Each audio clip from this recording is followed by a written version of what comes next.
Assalamualaikum warahmatullahi wabarakatuh.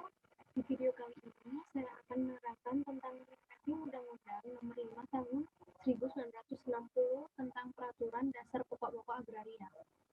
Perkenalkan, nama saya Novia Sirvania, NIM 044, mata kuliah Hukum Lingkungan kelas G, Fakultas Ilmu Hukum, Universitas Muhammadiyah Malang.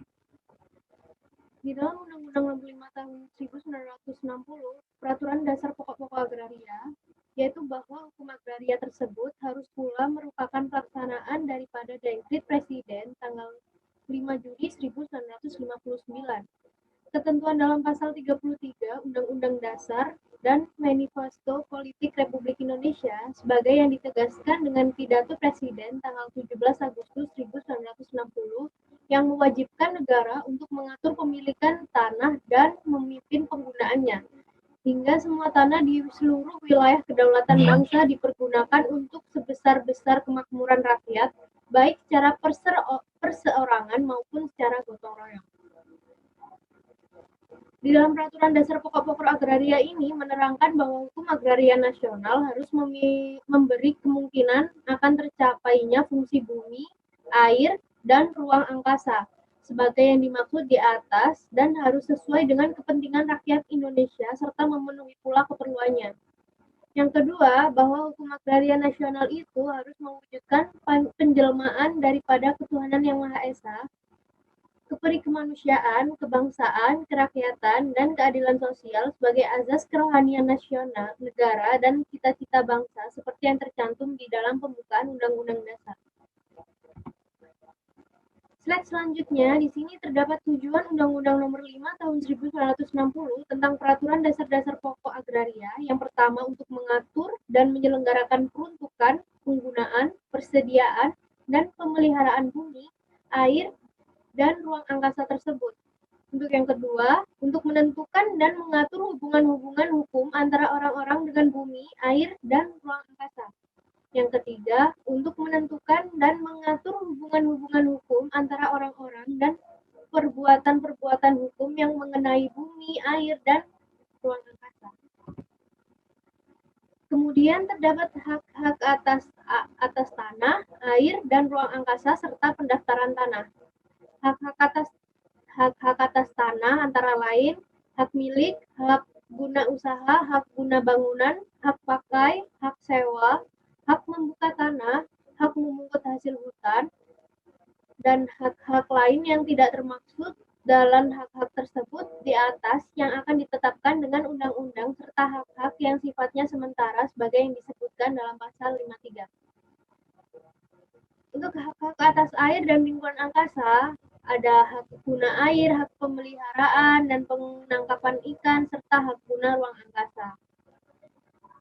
Di samping hak atas tanah dan hak atas air serta ruang angkasa, mereka meliputi pendaftaran tanah, hak milik, hak guna usaha, hak guna bangunan, hak pakai, hak sewa untuk bangunan, hak pakai, hak sewa untuk membuka tanah dan memungut hasil hutan, hak guna ruang angkasa, serta hak-hak tanah untuk keperluan suci dan sosial.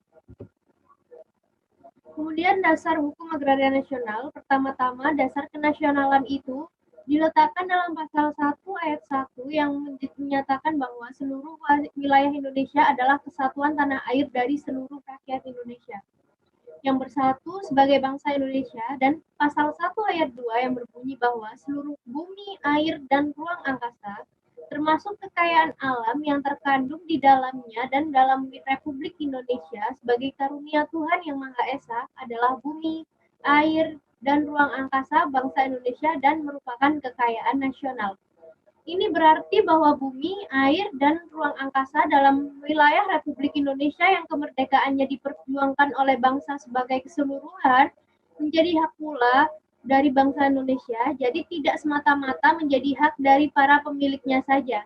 Demikian pula tanah-tanah di daerah-daerah dan pulau-pulau tidaklah semata-mata menjadi hak rakyat asli dari daerah atau pulau yang bersangkutan saja.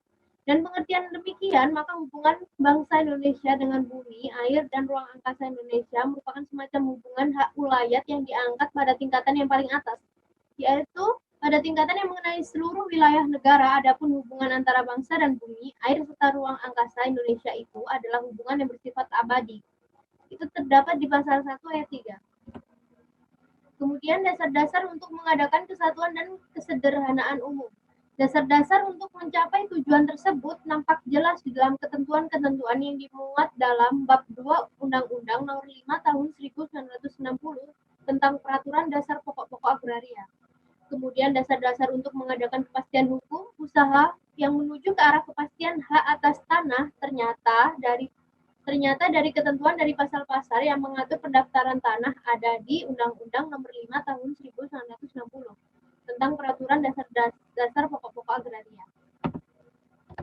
Kemudian terdapat ketentuan pidana, barang siapa yang sengaja melanggar ketentuan dalam pasal 15 dipidana dengan hukuman kurungan selama-lamanya 3 bulan dan atau denda setinggi-tingginya 10.000. Kemudian yang kedua, peraturan pemerintah dan peraturan perundangan yang dimaksud dalam pasal 19, 22, 24, 26, dan ayat 1, 46, 47, 48, 49, ayat 3. Dan 50 ayat 2 dapat memberikan ancaman pidana atas pelanggaran peraturannya dengan hukuman kurungan selama-lamanya 3 bulan dan atau denda setinggi-tingginya 10.000. Tindak pidana dalam ayat 1 dan 2 pasal ini adalah pelanggaran. Untuk ketentuan peralihan diatur dalam pasal 15 sampai pasal 58 Undang-Undang Nomor 5 Tahun 1960 tentang Peraturan Dasar Pokok-pokok Agraria. Kemudian ketentuan konversi diatur dalam pasal 1, pasal 9 dan pasal 5 Undang-Undang Nomor 5 Tahun 1960 tentang Peraturan Dasar Pokok-pokok Agraria. Sekian presentasi saya tentang min mapping Undang-Undang Nomor 5 Tahun 1960 tentang Peraturan Dasar Pokok-pokok Agraria. Mohon maaf jika ada salah kata. Wassalamualaikum warahmatullahi wabarakatuh.